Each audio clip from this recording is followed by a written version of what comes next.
आदाब, नमस्कार। मेरा नाम समी अहमद है और आप देख रहे हैं बिहार लोक संवाद .net। आज हमारे साथ जो एक मेहमान है, उनका नाम है डॉक्टर प्रोफेसर साकेत सौरभ। इनका घर हाजीपुर है। जाहिर है हाजीपुर हमारे पटना के बगल में बिहार का हाजीपुर है। इनको जो एक पुरस्कार मिला है, जिनके बारे में मैं बचपन में पढ़ा करता था विज्ञान प्रगति में, डॉक्टर शांति स्वरूप भटनागर पुरस्कार देश के चुनिंदा वैज्ञानिक को मिलता है और 7 क्षेत्र हैं विज्ञान के जिसमें ये मिलता है। तो इस बार इन्हें भी मिला है और ये मिला है मैथमेटिकल साइंसेज में। हमारे लिए, बिहार वासियों के लिए बहुत ही खुशी की बात है। आज हम इनको बधाई देने के साथ साथ कुछ जानकारी लेंगे, इनसे समझने की कोशिश करेंगे कि जो रिसर्च का विषय है उसको कैसे आगे बढ़ाया जाता है और क्यों लोग इस पर कोशिश नहीं करते हैं। लेकिन हम शुरुआत करेंगे इनसे कि आपने जो इतना प्रतिष्ठित पुरस्कार जीता है, तो घर वालों का और आपके संस्थान वालों का क्या रिएक्शन था, कैसे, कितने खुश हुए, क्या बताया उन्होंने? पहले घर से शुरू करते हैं। पहले तो आपका बहुत बहुत धन्यवाद कि आपने मुझे बुलाया। सभी लोग काफी खुश हैं और उन्होंने मुझे, सभी लोगों ने बधाइयाँ दी, मेरे परिवार वालों ने, मेरे संस्था वालों ने। और ये सिर्फ मेरे लिए ही नहीं, मेरे परिवार वालों जिन्होंने मेरे साथ काफी संघर्ष किया है, का गर्व का विषय है। और हमारे संस्था वालों ने भी हमें बहुत मदद दी है अपने काम को आगे बढ़ाने में। तो ये सिर्फ मेरे लिए नहीं, मेरे संस्था और मेरे परिवार सभी के लिए गर्व का समय है और हम सब काफी खुशी महसूस कर रहे हैं। उम्मीद है कि जल्दी आप इसको सेलिब्रेट भी करेंगे और ये सेलिब्रेट करने का मौका भी है। आप अपनी फैमिली के बारे में कुछ बताइए। मेरे पिताजी भारतीय स्टेट बैंक में अधिकारी थे, जो कि 2010 में रिटायर किए। तो वो पहले तो हाजीपुर में कार्यरत थे, फिर वो पटना में कार्यरत थे, तो उनका पूरा जीवन काल तो वहीं पे गुजरा। मैंने अपनी और मेरे 2 छोटे भाई भी हैं और मेरी माता जी गृहिणी हैं और मेरे दादा दादी थे। तो मेरा परिवार इतना ही छोटा था क्योंकि मेरे पिताजी सिर्फ इकलौते भाई थे, अपने माँ बाप के इकलौते बच्चे थे। तो हमारा परिवार तो छोटा था और इतने ही लोग थे और पढ़ने लिखने का माहौल घर में बचपन से ही था, क्योंकि मेरे पिताजी को पढ़ने और पढ़ाने का बहुत शौक था। तो उन्होंने हम सभी को पढ़ाने के लिए बहुत प्रेरित किया, जितना हो सके अच्छे अच्छे स्कूलों में डालने की कोशिश की। तो शुरू से ही पढ़ने पढ़ाने का एक वातावरण घर में था। और अपनी पढ़ाई के बारे में बताइए, कहाँ पढ़ाई कैसे हुई आपकी? तो मैंने अपनी प्रारंभिक पढ़ाई तो केंद्रीय विद्यालय सोनपुर में शुरू की थी। वहां पे मैं 8वीं 9वीं तक पढ़ा। फिर मैं अपने 10वीं और 12वीं के पढ़ाई के लिए स्टेट बैंक द्वारा एक स्कॉलरशिप हमें मिलती थी, तो उसके द्वारा हम कोडाईकनाल, भवंस गांधी विद्याश्रम कोडाईकनाल गए, जहां पे हमने 10वीं और 12वीं अपनी पूरी की। और उसके बाद मैंने इंजीनियरिंग ना करके मूल बेसिक साइंसेज में अपनी क्या होते हैं स्नातक करने की कोशिश की। और इसके लिए मैंने एक चेन्नई मैथमेटिकल इंस्टीट्यूट, एक बहुत ही प्रतिष्ठित संस्थान है, जो कि उस समय गणित में सिर्फ वही इकलौता संस्था था मेरे समय में, जहां पे आप ऐसे लोगों से पढ़ाई कर सकते थे जो कि रिसर्च में कार्यरत थे। तो ये एक तरह का अपना एक अलग तरह का ही प्रोग्राम था उस समय। तो मैंने वहां से अपनी अंडरग्रेजुएट की और वहीं से मैंने फिर कंप्यूटर साइंस में अपनी मास्टर्स की पढ़ाई पूरी की। तो आपने यूजी और पीजी दोनों कंप्यूटर साइंस में किया वहां से? जी नहीं, मैंने अपनी यूजी गणित में किया है। अच्छा, गणित में करने के बाद फिर आप कंप्यूटर साइंस में गए?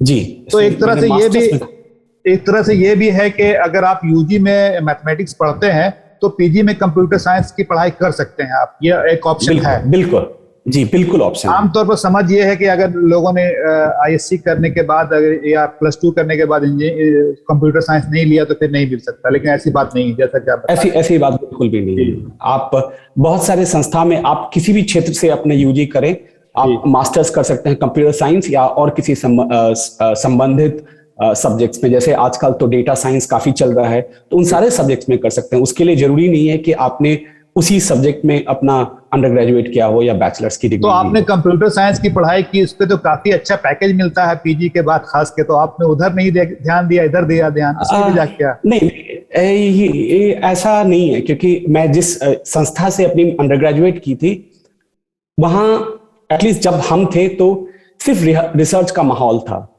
और हमें जो लोग पढ़ाते थे वो सभी के सभी एक्टिव रिसर्चर थे जो कि अपने अपने क्षेत्रों में सर्वोच्च वैज्ञानिक थे। तो उनसे पढ़ने से ये प्रेरणा भी मिली कि शायद हमें भी यही करना चाहिए। तो और हमारे जो, मैं उस संस्था का सिर्फ दूसरा ही बैच का विद्यार्थी था, तो हमारे जो पहले के जो बैच थे वो सभी के सभी हायर स्टडीज के लिए कुछ लोग पीएचडी कर रहे थे, या मैंने सभी के सभी एक्चुअली पीएचडी कर रहे थे। तो उससे भी आपको प्रेरणा मिलती है कि आपको यही करना चाहिए, या तो एक तरह का माहौल था। तो हम सभी ने शायद कभी नौकरी और इन सब की तरफ देखा ही नहीं, तो एक माहौल का भी एक असर होता है। सही।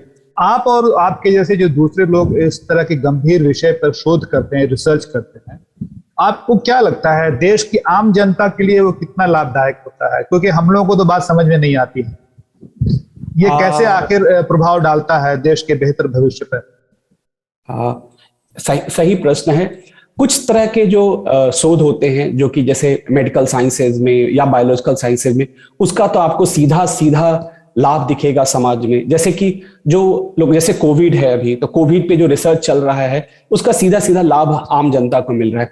लेकिन बहुत सारे जो विषय हैं जैसे फिजिक्स, केमिस्ट्री, मैथ्स, और उसके जो कुछ अंश के जो रिसर्च हैं वो आपको सीधा सीधा समाज को अभी का अभी जरूरी नहीं है कि वो इम्पैक्ट करेगा, या बट आने वाले समय में धीरे धीरे उससे जो चीजें निकलती है उससे इम्पैक्ट होता है।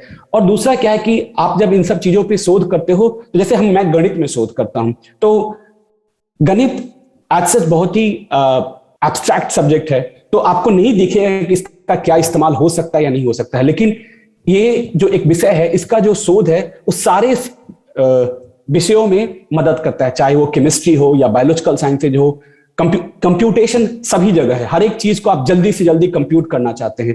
पहले लोग कितना बड़ा कंप्यूटर होता था और तब जाके छोटी छोटी चीजें को कंप्यूट कर पाते थे। आज आपके पास मोबाइल है, और आप बड़ी से बड़ी चीजें उस मोबाइल पे कर लेते हैं। तो ये सारे इसी तरह के सोच से हुआ है जो कि आपको नई नई चीजें देती है, तो जिसको सीधा समाज पे देखना मुश्किल है, लेकिन जो आप जीवन में, जो दिनचर्या में जो छोटी छोटी चीजों का इस्तेमाल करते हैं, उन सभी में उस शोध का कुछ ना कुछ असर आपको दिखता है। सही। डॉक्टर साहब ये बताइए, हम लोगों के यहाँ जो देखते हैं खास के बिहार में और आसपास के लोगों को कंप्यूटर साइंस का बहुत क्रेज है, लेकिन वो जाके फिर वही 1 करोड़ का कोई किसी को पैकेज मिला, किसी को 50 लाख का पैकेज मिला, लेकिन इसमें दिलचस्पी क्यों कम है लोगों की कि आए इधर रिसर्च करें, जिससे पैसे भले कम मिलते हो लेकिन देश का, दुनिया का, लोगों का बहुत भला होता है? उसके कुछ कारण हैं, ये जो कि मेरे सोच के हिसाब से उसके कुछ कारण हैं। पहले तो जैसे जब मैं भी बड़ा हो रहा था तो सबसे पहली चीज जो आपको सिखाई जाती है या आपको जो समाज से मिलता है कि आपको अपने पैरों पे खड़ा होना है, और जब पैरों पे खड़ा होना है तो हम अपने अगल बगल जिन लोगों को देखते हैं जिनको कि समाज में रुतबा है, इज्जत है, ये वो इंजीनियर्स होते हैं, डॉक्टर्स होते हैं, आईएएस ऑफिसर्स होते हैं। तो एक आम बात है कि एक जो छोटा विद्यार्थी है वही सब चीज करने की कोशिश करेगा। लेकिन अगर हमारे समाज में भी बहुत सारे वैज्ञानिक होंगे तो एक छोटा बच्चा उनसे भी प्रेरित होगा और वो करने की कोशिश करेगा। तो मेरे ख्याल से उतने सारे वैज्ञानिक हमारे समाज में नहीं है। ये भी एक कारण है कि बच्चे इन सब क्षेत्रों में प्रेरित नहीं होते हैं। और दूसरा क्या है कि जैसा कि मुझे समझ में आता है कि हमारे यहाँ बचपन से ही बेसिक साइंस के सब्जेक्ट्स को उतना अच्छा नहीं देखा गया है। दूसरी बात और भी क्या है कि शोध करने में आपको बहुत समय लगता है, आपको बहुत धैर्य की जरूरत होती है। तो एक आम जो परिवार से लोग हैं उनको ये पता नहीं है कि आदमी अगर शोध करने के रास्ते पे चलता है तो वो इंडिपेंडेंट हो सकता है, वो स्वतंत्र हो सकता है वित्तीय रूप से भी। जैसे कोई लोग पीएचडी करते हैं तो आपको स्कॉलरशिप मिलता है जो कि काफी अच्छी है, बट लोगों को जानकारी नहीं होता, लोग उसको पढ़ाई की तरह ही लेते हैं। इसलिए होता है कि उनको लगता है इतना लंबा चौड़ा समय लेंगे, 30-32 साल में जाके वो काम करने लगेंगे या अर्न करने लगेंगे, तो ये उनको एक लंबा पीरियड लगता है। इसलिए क्या होता है कि लोग जब इंजीनियरिंग करते हैं, मेडिकल करते हैं, तो बहुत जल्दी आप अपने घर के लिए, अपने लिए आप मदद करने लगते हैं। तो ये भी एक कारण है कि लोग शोध में उतना नहीं आते हैं, क्योंकि इसमें थोड़ा तो ज्यादा समय लगता ही है, क्योंकि आपको मास्टर्स करना होगा, फिर आपको पीएचडी करना होगा, फिर पोस्ट डॉक करना होगा, फिर आप जाके, तो ये जो 8-10 साल का एक जो लंबा समय है, ये बहुत ज्यादा लंबा हो जाता है बहुत लोगों के लिए। तो उसके लिए आपको थोड़ा धैर्य की जरूरत है, और मेरे ख्याल से उसके लिए कल्चर की भी बनने की जरूरत है। सही। जिन युवाओं को दिलचस्पी है, बहुत से हम बच्चों को देखते हैं कि 8-9 से ही उनको लगता है कि उनको वैज्ञानिक बनना है, वो बताते हैं, सोचते हैं इस तरह से। तो वैसे लोगों को और उनके गार्जियंस को आप क्या मशवरा देंगे, क्या कैसे तैयारी करनी चाहिए? बिल्कुल, बहुत ही अच्छा सवाल है, और इसके लिए मैं उनको बोलूंगा कि जिस तरह से हर एक बच्चा जो इंजीनियरिंग की तैयारी करना चाहता है वो आईआईटी जाना चाहता है, उसी तरह अब भारत सरकार ने बहुत सारे ऐसे संस्थाएं बनाई हैं इस देश में पिछले 10-15 सालों में, जो कि 15-20 सालों में, जो कि बेसिक साइंसेज में आपको इस देश के सबसे अच्छा एजुकेशन देते हैं, जिसका नाम है Indian institute of science education and research. इसके बहुत सारे ब्रांचेज हैं पूरे इंडिया में। ये आप ये समझिए कि जैसे हम लोग आईसर बोलते हैं, जी, हम भाषा में आईसर बोलते हैं। जी। हाँ, तो ये आईआईटीज के इक्विवेलेंट है। अब नाइसर है भुवनेश्वर में, और इसके अलावा भी बहुत सारे ऐसे जगह आए हैं जहां अगर आपको बेसिक साइंस में रुचि है, तो अगर आप यहां पे जाके अगर आपका एडमिशन हो जाता है, आप वहां जाके 5 साल पढ़ते हैं, तो आपको ना ही सिर्फ शोध करने का ही आपको मौका नहीं मिलेगा। आपको अगर 5 साल के बाद लगता है कि ये मेरे लिए ठीक नहीं है, मुझे नौकरी करनी है, उसके लिए भी बहुत अच्छे अपॉर्चुनिटीज है। लेकिन अगर आप बिल्कुल भी ना करें इस तरह के क्षेत्र में, तो आपके रास्ते बंद हो जाते हैं। लेकिन मैं उन सभी से कहूंगा कि आईसर, नाइसर, आईएसआई, सीएमआई, ये सारी जो संस्थाएं हैं, वो भी उनको अपने जो लोग विज्ञान कर रहे हैं, उनको इन सारे जगहों पे भी जाने की कोशिश करनी चाहिए, वहां पढ़ने की कोशिश करना चाहिए। और जैसे वहां जाएंगे तो उनको एक वातावरण मिलेगा, और जिसके कारण वो आगे बढ़ सकेंगे। जैसे इंडियन इंस्टीट्यूट ऑफ साइंस का भी एक अंडर ग्रेजुएट प्रोग्राम है, जो कि लोगों को साइंस के प्रति तैयार करता है।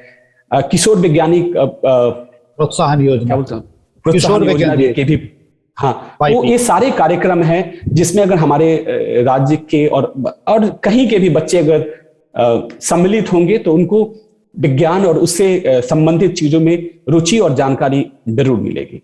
उनको तैयारी कैसे शुरू करनी चाहिए, क्या करना चाहिए, कहाँ लगता है कि ध्यान देना चाहिए और कहाँ भटक जाते हैं लोग?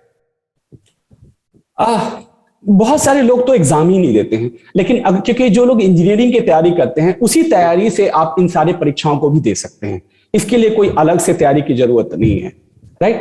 और जैसे सीएमआई है, वहां सिर्फ गणित का परीक्षा होता है। तो कुछ लोग आपने महसूस किया होगा, कुछ लोग का गणित बहुत अच्छा है, लेकिन शायद वो भौतिकी शास्त्र में उतने अच्छे नहीं हो, रसायन शास्त्र में उतने अच्छे नहीं हो। तो अगर ये लोग चाहते हैं कि उनके अंदर, तो जैसे मुझे गणित बहुत पसंद था और मैं गणित में अच्छा था, बाकी सब विषयों में उतना अच्छा नहीं था, तो ये परीक्षा मेरे लिए क्या कहते हैं, वो एक जीवन दान था, क्योंकि ये तो मैं करने आता है, बाकी तो शायद एक सब्जेक्ट में अच्छा कर पाऊं, बाकी में उतना अच्छा ना कर पाऊं। तो ये भी एक है, अगर आपको लगता है कि आपका एक सब्जेक्ट में थोड़ा विशेष रुचि है, तो आप उस तरह के परीक्षाएं देके भी आप जीवन में आगे आ सकते हैं। मेरा सवाल असल में इसलिए था आपसे कि खास के जैसे आप बिहार से आते हैं, हम भी बिहार के हैं, हम लोगों को पता है कि बिहार में जो कॉलेज लेवल की पढ़ाई होती है वो किस तरह की है, लेकिन आज के एक विकल्प मौजूद है कि आप ऑनलाइन पढ़ाई भी कर सकते हैं। इसी को अगर आप जोड़ के बताइए कि कैसे उनको तैयारी करनी चाहिए, बच्चों को कहाँ जाना चाहिए, क्योंकि बहुत सारे बच्चे जो है बहुत सारी चीजें देखने लगते हैं और वो जब एग्जाम आता है तो उनके किसी काम का नहीं रहता।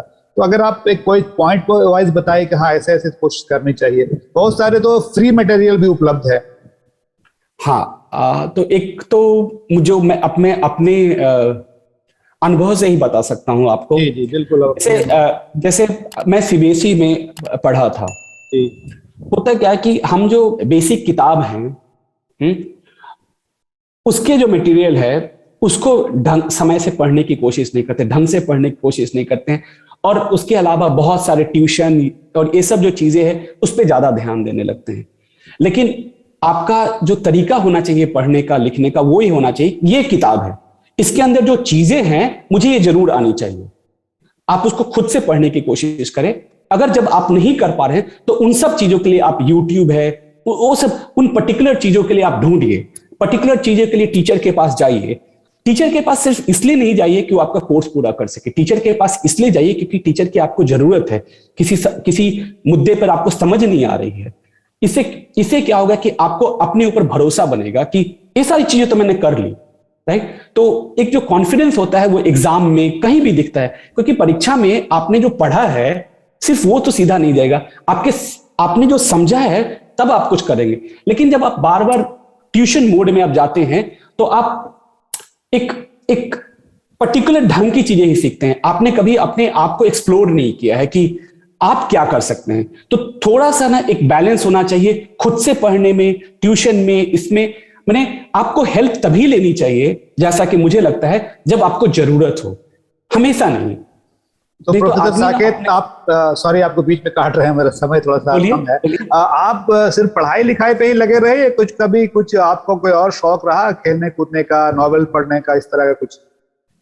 नहीं, शौक तो बहुत सारे हैं। जैसे मुझे फिल्में देखना बहुत पसंद था।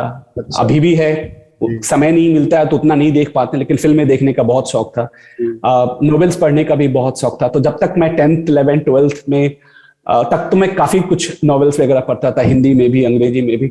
लेकिन अपने अंडर ग्रेजुएट में एक चैलेंज आ गया कि 12th से अंडर ग्रेजुएट जब मैं गया तो एक इतना जंप था कि शायद उसके बाद कुछ समय के लिए एटलीस्ट मुझे कुछ करने का ज्यादा समय नहीं मिला, क्योंकि जो हमारे जो स्कूल का एजुकेशन था और मेरे जो कॉलेज का एजुकेशन था उसमें काफी जंप था। तो उसको बीच के पूरी उसको भरने के लिए बहुत ज्यादा मेहनत का काम था। तो इसी से जुड़ा हुआ सवाल एक ये भी है कि आजकल के बच्चे सोशल मीडिया में बहुत रहते हैं, मोबाइल का स्क्रीन टाइम बहुत ज्यादा रहता है। आपका क्या मशवरा रहेगा इस मामले में? जितना कम हो सके उसको इस्तेमाल, मैंने ये सब संचार का माध्यम है, तो अगर आप उसको संचार की तरह इस्तेमाल करते हैं तब तो ठीक है। लेकिन मैंने किसी भी चीज का अगर आप क्या कहते हैं उसको अच्छे से इस्तेमाल करें तो कोई नुकसान नहीं है। लेकिन अगर आप YouTube देखते हैं या कुछ देखते हैं तो ये सब अगर सिर्फ वही करने लगेंगे तो तब तो आप अपने समय को ही खत्म कर रहे हैं। तो इंसान को थोड़ा तो समय का महत्व देते हुए इन सब चीजों को करना चाहिए, संतुलन के साथ संतुलन बना कर रखें। बिल्कुल बिल्कुल, ठीक है, बहुत शुक्रिया आपका। आपकी बातें उम्मीद है हमारे दर्शकों को काफी काम आएंगी। आपका एक बार फिर बधाई देते हैं कि आप जो है और हमारा देश का नाम रोशन करे, इसी तरह से अपने मुल्क का, अपने क्षेत्र का नाम आप जाहिर किया ही है आपने। तो आपको बहुत बहुत बधाई हो। आपसे फिर बात होगी किसी अच्छे कामयाबी के साथ। शुक्रिया आपका।